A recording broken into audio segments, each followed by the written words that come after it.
सभी साथियों को जय जोहार। मेरा वक्तव्य शुरू होने से पहले मैं ये जो धरती है बासिया सरपोटा की धरती को नमन। इस मंच पे जो जिनकी प्रतिमाएं लगी हैं, इन सारे महापुरुषों को मेरी ओर से नमन करना चाहूंगा। जिस महान व्यक्ति ने हमारे भारत देश का एक महान संविधान बनाया है, विश्व का सबसे बड़ा जो लिखित संविधान बनाया है, बाबा भीमराव अंबेडकर जी को नमन। उस संविधान में आदिवासी समाज का प्रतिनिधित्व करने वाले जयपाल सिंह मुंडा जी को नमन। और इस आदिवासी इलाके के अंदर जब राजा रजवाड़ा अंग्रेजों का जो शासन चलता था, उस दौरान एक भुखमरी चलती थी। तो रॉबिन हुड पांडे के नाम से जो अमीरों को लूट के गरीबों को, जो भुखमरी से जो मर रहे थे लोग, उनको खिलाने का काम करते थे। उन रॉबिन हुड पांडे टाटिया मामा को नमन करना चाहूंगा। इस पूरे इलाके में अगर भक्ति के क्षेत्र में बात करें और भक्ति के माध्यम से, शांति के माध्यम से आदिवासी समाज के अंदर जन जागृति लाके अंग्रेजों और राजा रजवाड़ों की गुलामी से बाहर लाने का काम किया। गोविंद गुरु महाराज को भी नमन करना चाहूंगा। इन्हीं क्रम में हमारे जितने जो योद्धा हैं, और हम मां बालेश्वर जी को नहीं भूल सकते, जिन्होंने इस बांसवाड़ा पूरे जिले के अंदर आदिवासी समाज हो या अन्य समाज हो, सारे समाजों को एकजुट करके यहाँ के हक अधिकार को लेके इस क्षेत्र में काम किया। उनको भी नमन करना चाहूंगा। और मैं कोशिश करूंगा कि जितने जो महापुरुषों के मैंने जो नाम लिए, उन महापुरुषों के जो विचार थे, उन विचारों को जन जन तक पहुंचाने के लिए उन्होंने जो संघर्ष किया, उन्हीं विचारों को आगे बढ़ाने का काम मैं और मेरी भारतीय आदिवासी पार्टी करेगी और आने वाले समय में अनवरत करती रहेगी। इन विचारों को आगे बढ़ाएंगे। साथियों, पूर्व वक्ताओं ने हर प्रकार की बात बताई, हमारे क्षेत्र की बात बताई, आदिवासी समुदाय के हक अधिकार को लेकर बात बताई। और ये हमारा जो देश एक लोकतांत्रिक देश है, और उस लोकतांत्रिक देश में विचारों के आधार पे जनता इन पार्टियों को मत देती है, उन नेताओं को मत देती है और विधानसभा लोकसभा में भेजती है।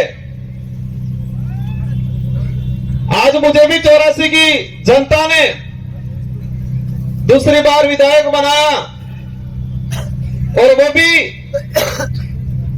राजस्थान की 200 विधानसभा के अंदर।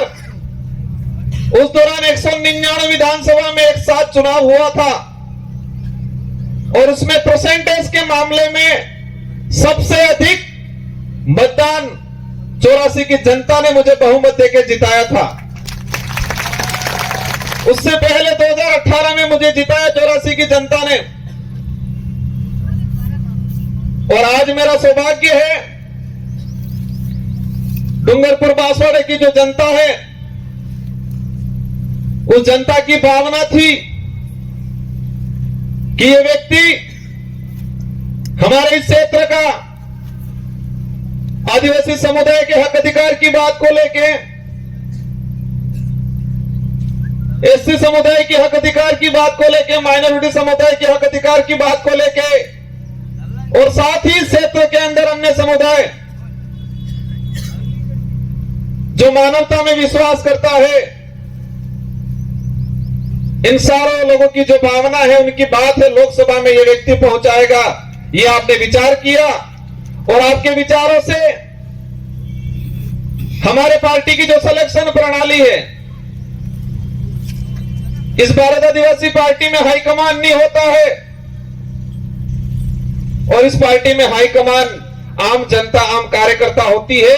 और आपकी भावना के अनुरूप मुझे इस लोकसभा क्षेत्र का सांसद प्रत्याशी बनाया, और मैं उम्मीद करूंगा कि जिस भावना से आपने मेरा सिलेक्शन किया है, उसी भावना से मेरा इलेक्शन भी करोगे, ये मुझे उम्मीद है आप सबसे। मैं आप सबको भरोसा भी दिलाना चाहूंगा, इस देश को आजाद कराने में,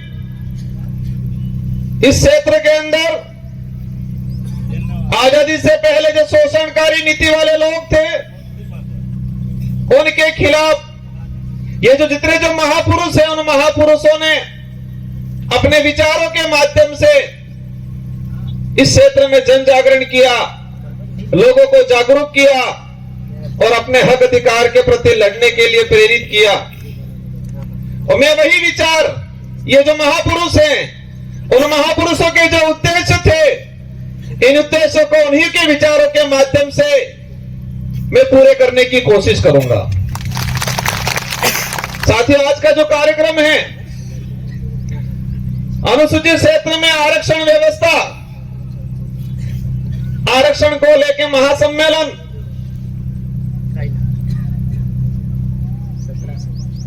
ये जो शब्द है, ये शब्द आते ही कई सवाल पैदा करता है अपने दिमाग में कि हमारा देश का संविधान लागू हुआ 1950 को,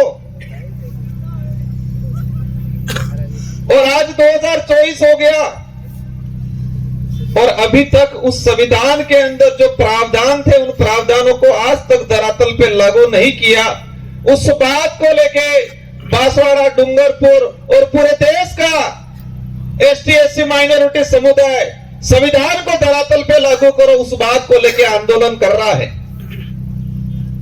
बड़े दुख की बात है कि संविधान बना और देश पे जो लागू हुआ, हम कहते हैं 26 जनवरी 1950 को, लेकिन मूल रूप से उसके संविधान के अंदर जो प्रावधान थे, वो प्रावधान आज तक धरातल पे लागू नहीं हुए हैं। और देश के अंदर हमारे राष्ट्रीय पार्टी के लोग कहते हैं देश विकासशील से विकसित हो रहा है,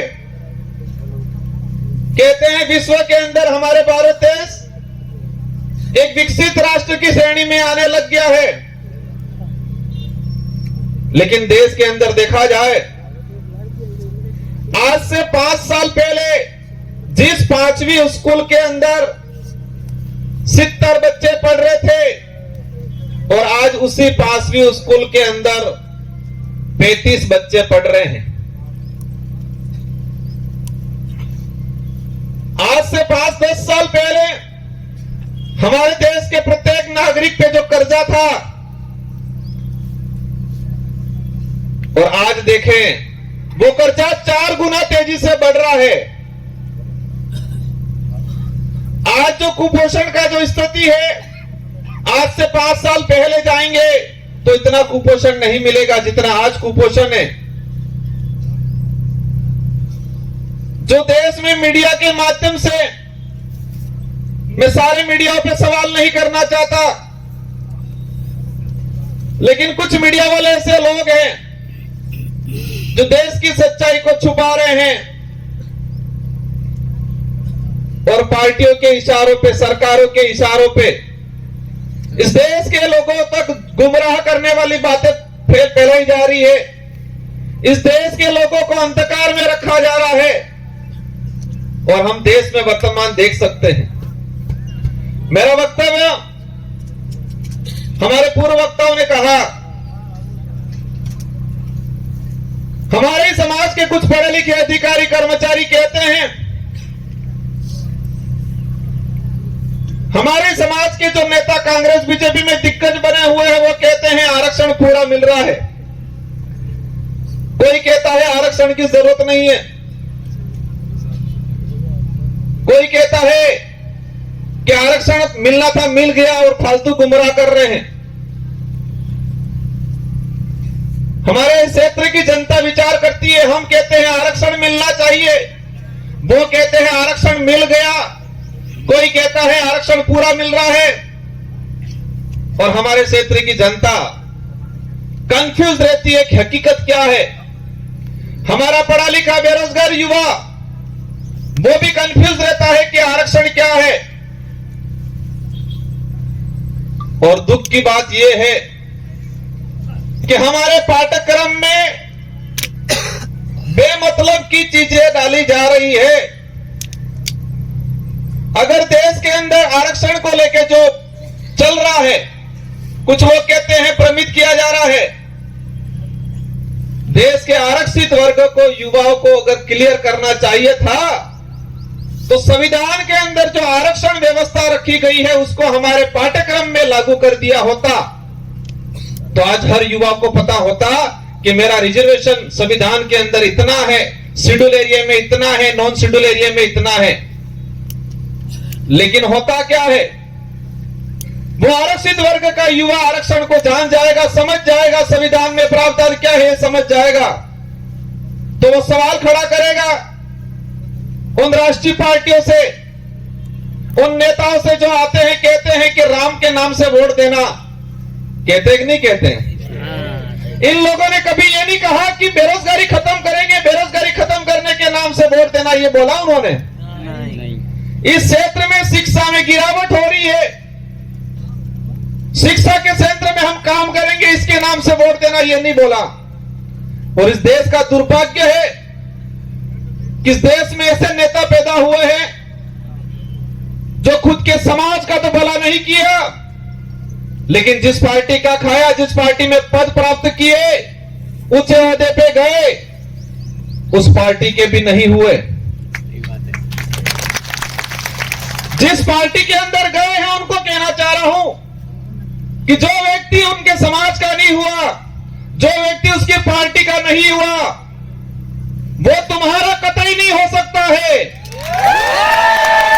और इस क्षेत्र में देखा है मैंने, हमारे चंद्र वर्ग के भाइयों को जाके ये भड़काते हैं, कहते हैं कि तुम चिंता मत करना, मैं तुम्हारे साथ हूं, ये बोलते हैं।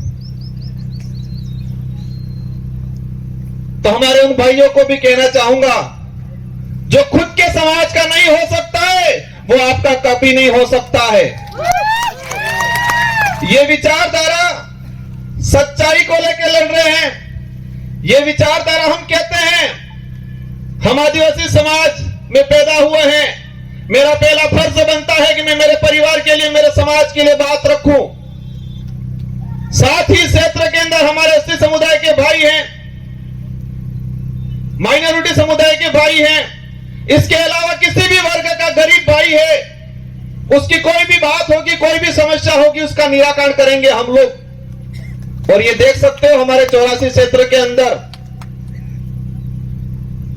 हर व्यक्ति ने हमको मत दिया और मुझे मेरी विधानसभा में प्रचार करने की जरूरत नहीं पड़ी थी। हमारे कार्यकर्ताओं ने मोर्चा संभाल लिया था और हाईएस्ट मत राजस्थान में टॉप 2 में लाके रख दिया मुझे।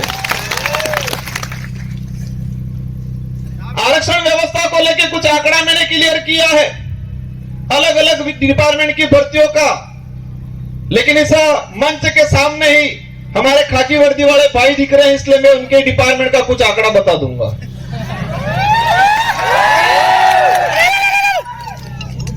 मैंने एक लेटर लिखा था 2020 में कि अनुसूचित क्षेत्र के अंदर आरक्षण व्यवस्था को लेके 2013 के अंदर जो अधिसूचना जारी की है वो इस क्षेत्र के लिए काला कानून है, ये वर्ड यूज किया था मैंने अनुसूचित क्षेत्र के 1700 सरपंचों को पत्र लिखा था, सारे एमएलए एमपी को पत्र लिखा था, पूर्व एमएलए प्रधान को पत्र लिखा था मैंने 2000 के करीब लेटर लिखे थे और उस लेटर में हेडिंग लिखी थी कि 2013 की अधिसूचना आदिवासी समुदाय के लिए काला कानून है, यह वर्ड यूज किया था मैंने। और उसी वर्ड को मैं आज एक्सप्लेन करना चाहूंगा मैंने क्यों बोला था। ये समय का अभाव है, मैं शॉर्टकट निपटूंगा। हमारे साथ जो अन्याय हुआ है, हमारे साथ जो धोखा हुआ है, हमारे युवाओं की भावनाओं के साथ खिलवाड़ हुआ है, वो सभी गांठ बांध के रखना है, वो गुस्सा अंदर समाहित करके रखना है। और जब लोकतंत्र में एक अवसर आता है हर 5 साल में, उस दिन ये बदला एक साथ लेना है और उनका रगड़ा निकालना है। 2013 की अधिसूचना हुई पुलिस डिपार्टमेंट की भर्ती 2013, 2016 और 2018। 3 भर्तियों के अंदर 2312 कुल पद आए।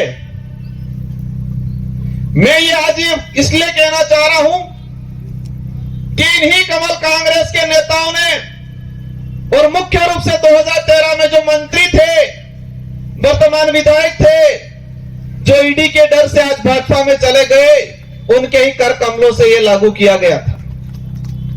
अब इसमें क्या है प्रावधान?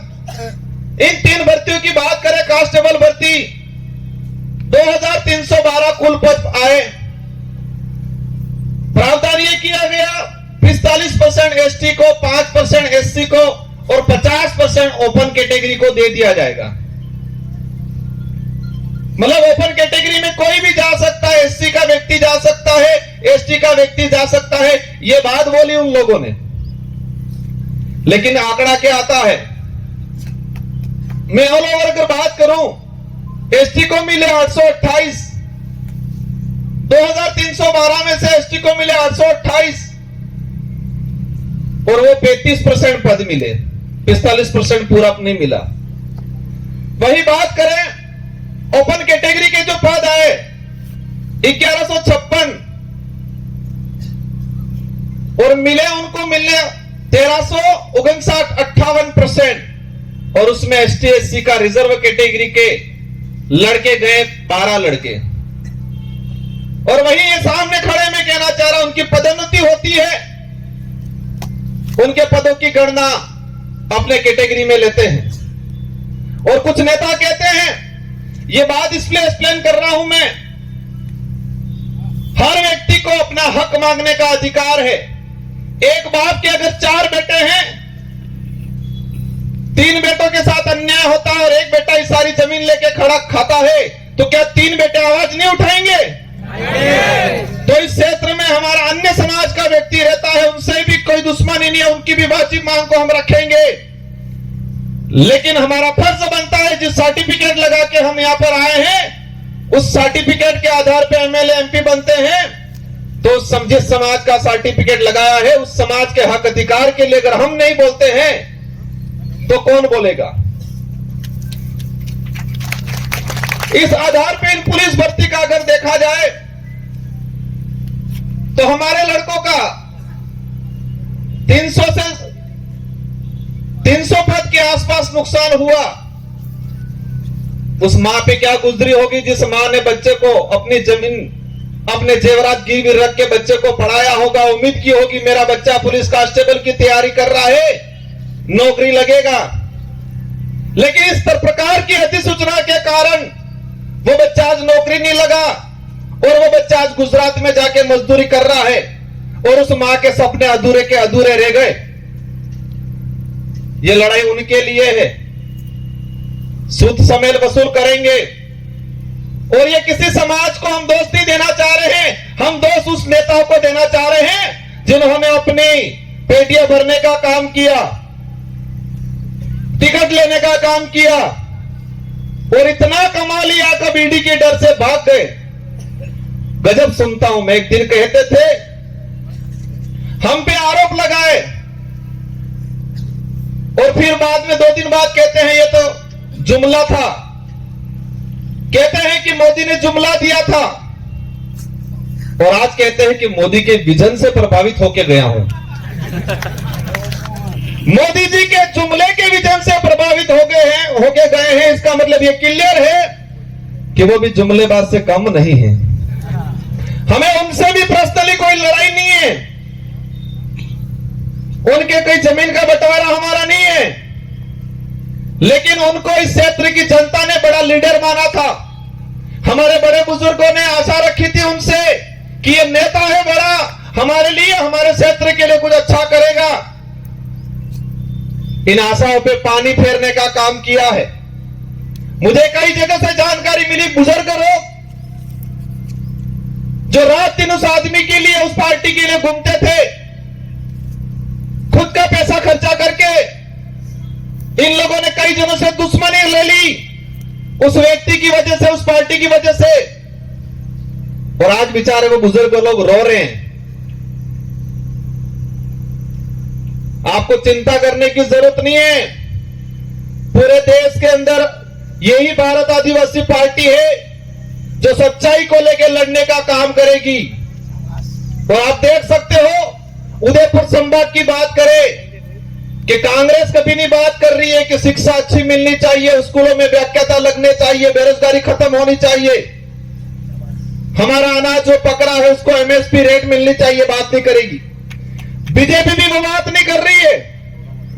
बीजेपी कह रहे हैं मैं किसी भगवान या किसी धर्म का विरोधी नहीं हूं, लेकिन जो धर्म के नाम से, भगवान के नाम से वोट लेके राज करने का काम करते हैं, ऐसे लोगों का मैं घोर विरोधी हूं और विरोध करता रहूंगा। यहां पर हुआ था, जिनको आज हम ज्ञापन देने जा रहे हैं, ये माही विस्थापित होके लोग कटनावर में, ये माही डैम से विस्थापित होके लोग प्रतापगढ़ में रह रहे हैं, आपके आसपास तो रह रहे हैं, लेकिन मध्य प्रदेश के नीमच के अंदर लोग रह रहे हैं।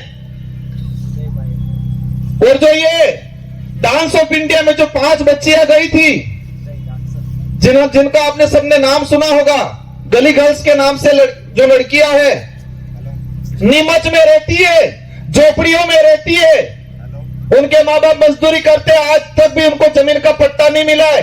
वो नीमच के नहीं है, ये माही से विस्थापित होके गए हुए लोग हैं। और आज कह रहे हैं हमारे यहाँ के लोग विस्थापित होके गए, उनको जमीन नहीं मिला आज तक। हमारे इन महापुरुषों ने अपनी जान गंवा दी इस क्षेत्र में सामाजिक जन जागरण के लिए, हक अधिकार के लिए। उनके नाम से नामकरण नहीं करना है, और ऐसे नाम से नामकरण करना चाह रहे हैं। करना है इस क्षेत्र में जो लोग थे, किसी भी समाज का व्यक्ति हो, एससी का हो, ओबीसी का हो, किसी भी जिस व्यक्ति ने इस क्षेत्र के लिए काम किया है, मामा बालेश्वर आदिवासी नहीं थे, लेकिन आदिवासी समाज आज उनको भगवान की तरह पूछता है क्योंकि आदिवासी के लिए काम किया। हम हर उस व्यक्ति का, हर उस समाज का सम्मान करेंगे जो मानवता में विश्वास करता है, और उस हर व्यक्ति और उस हर धर्म का विरोध करेंगे जो छुआछूत, भेदभाव, ऊंच नीच करता है, उन सबका हम विरोध करेंगे, क्योंकि ये देश संविधान से चलता है। और आज बात करें, एक नारा लगाया जा रहा है 400 पार। क्या नारा लगा रहे हैं? 400 पार। अंग्रेजों और मुगलों ने इस देश को कम लूटा था, उससे भी खराब स्थिति से ये लोग इस देश को लूट रहे हैं। इसका असर आदिवासी या एससी को ही नहीं है, इसका असर पड़ेगा हर वर्ग के व्यक्ति को, आने वाले समय में भुगतना पड़ेगा।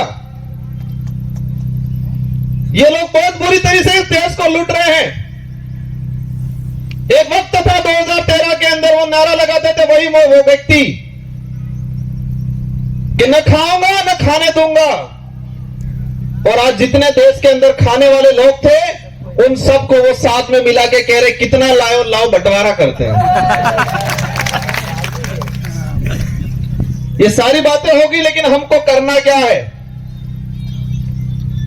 हमको उनको सबक सिखाना है, उन नेताओं को एहसास कराना है कि ये राजतंत्र नहीं, ये लोकतंत्र है, और इस लोकतंत्र में संविधान ने जनता को ताकत दी है जिसे हम लोकतंत्र की कुंजी कहते हैं, जो वोट है, और हर 5 साल में उसका अवसर आता है।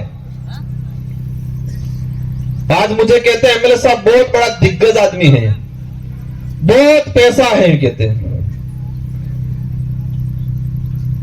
टक्कर लेनी पड़ेगी, कहते हैं।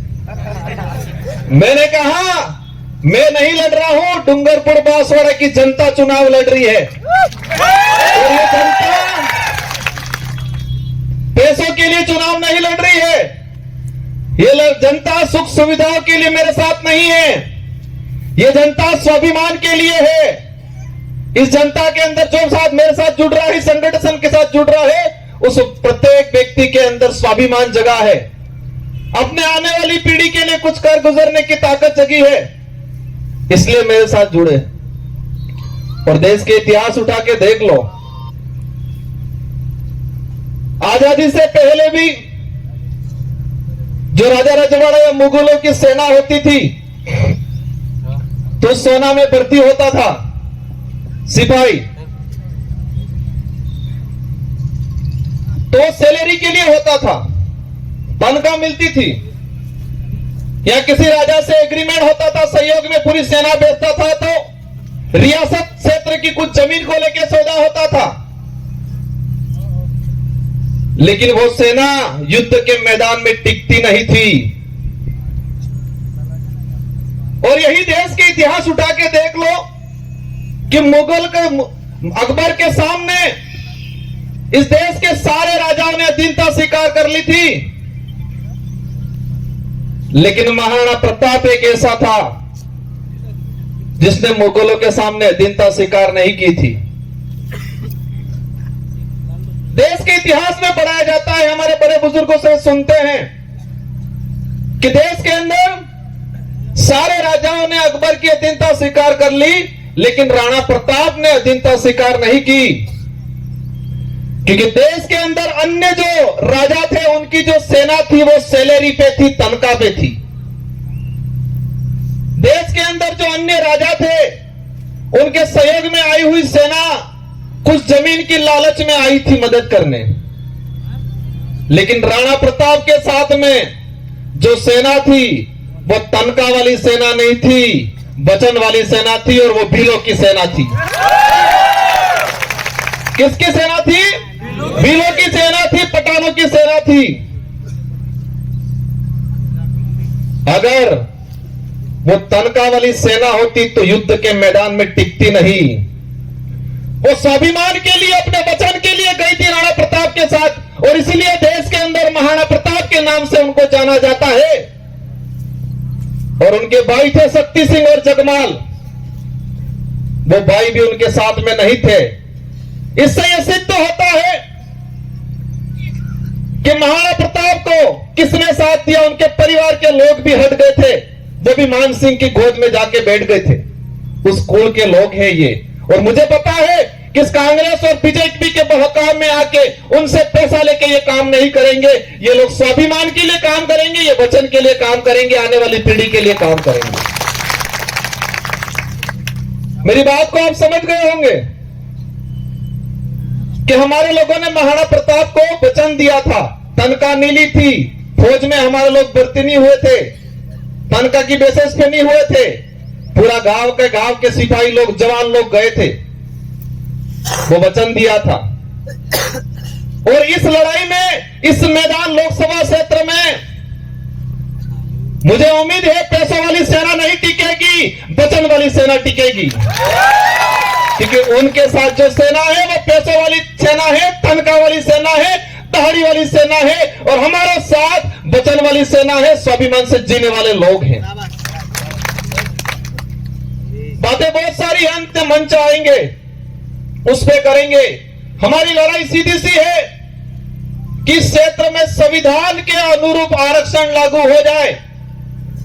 यहां का कलेक्टर, एसपी, संभागीय आयुक्त क्लियर कर दे कि संविधान के भाग इसमें 5वीं अनुसूची के तहत क्या प्रावधान है, कितना आरक्षण मिलना चाहिए। आरएस भर्ती की अगर बात करें, हमारी जो मांग है दूसरी, प्रशासनिक सेवा के अंदर हमारे यहाँ के लोगों को प्रतिनिधित्व मिलना चाहिए। हमको एक लेलुपोप दे दिया, दिनेश सेवा के अंदर भर्तियां देंगे, पद देंगे, और उसमें भी मैंने देखा 3 भर्तियां 2013, 2016, 2018। अनुसूचित क्षेत्र के अंदर दिनेश सेवा के 109 पद आए, एसटी के लोगों को मिले 42, ओपन कैटेगरी में गए 67 और एससी समाज को मिले 0, और ओबीसी वालों को तो पता ही नहीं है हम है कौन, हम आते कहां है वही नहीं पता है हमको। और मैं कहता हूं इस क्षेत्र से अगर ओबीसी की किसी ने आवाज उठाई थी, राजकुमार रोत ने उठाई थी। हम हर व्यक्ति की बात करेंगे, लेकिन हमारा हक किसी को मारने नहीं देंगे।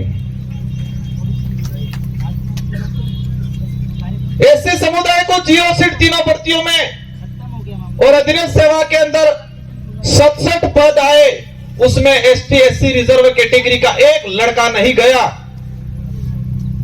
हमारे साथ 13 से 14 अधिनियम सेवा के आरएस अधिकारियों के पद मारे गए। इसका गुनहगार कौन? जो ईडी के डर से भाजपा में गए वो है। ये लड़ाई बेरोजगारों की लड़ाई है। ये लड़ाई हमारे क्षेत्र में शिक्षा के क्षेत्र में क्रांति लाने की लड़ाई है। हम सबको लड़ना है। ये चुनाव जीतने तक का उद्देश्य नहीं है, नारे लगाने या पार्टी का नाम लेने तक का उद्देश्य नहीं है। हमको हमारा समाज बचाना है, हमारा देश बचाना है। ये देश का संविधान अधिकार देता है हर व्यक्ति को, हर समाज को अपने हक अधिकार की बात करने का अधिकार है, और करना चाहिए हर व्यक्ति को। लेकिन हमारे यहाँ के नेताओं ने इस क्षेत्र को बर्बाद करने का काम किया है। मुद्दे अनेक हैं। ये 400 पार का जो नारा लगा रहे हैं, उस नारे को समझना। इन लोगों की चाल है ये संविधान बदलने की, संविधान को खत्म करना चाहते हैं। और आप सुन लेना, अभी का उदाहरण है कि 26 जनवरी पे बाबा साहब अंबेडकर और सावित्रीबाई फुले की तस्वीर लगाने से टीचर को एपीओ कर दिया जाता है। जिस पार्टी को बाबा साहब अंबेडकर और सावित्रीबाई फुले की तस्वीर से दिक्कत है, वो देश का भला कर सकते हैं क्या?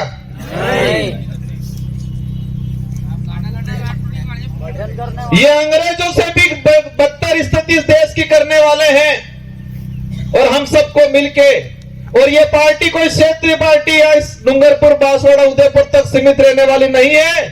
ये पार्टी अरब सागर से लगा के बंगाल की खाड़ी तक जितने जो स्टेट पड़ रहे हैं, और हमारे साथ हर व्यक्ति, वर्ग का व्यक्ति जुड़ रहा है। हम सच्चाई की लड़ाई लड़ रहे हैं। आने वाले समय में मुझे उम्मीद है, मेरी बात पे आप गौर करोगे कि युद्ध के मैदान में सैलरी वाली जो तनख्वाह वाली सेना नहीं टिकती है, युद्ध के मैदान में वचन वाली और स्वाभिमान वाली सेना टिकती है, और वही सेना मेरे साथ है। मुझे पता है हमारे लोग गरीब है, कमजोर है हमारा कार्यकर्ता, लेकिन मुझे यह भी पता है कि उस व्यक्ति के अंदर जमीर जिंदा है, उसका स्वाभिमान नहीं मरा है।